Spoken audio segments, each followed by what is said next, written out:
کیا جماعت اسلامی کے لوگ مولانا مودودی کو گالی سننا گوارا کر سکتے ہیں؟ کیا بریلوی مسلک کے لوگ مولانا نورانی کو گالی سننا گوارا کر سکتے ہیں؟ کیا دیوبندی مسلک کے لوگ مولانا مفتی محمود کی توہین کو گوارا کر سکتے ہیں؟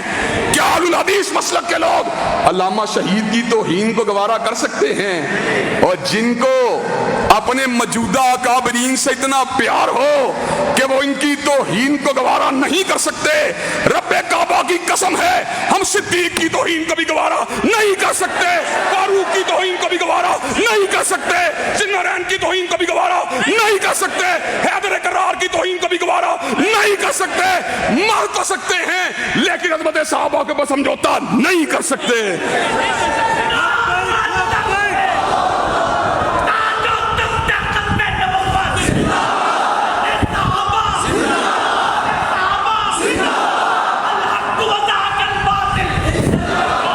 حضرات گرامی قدر،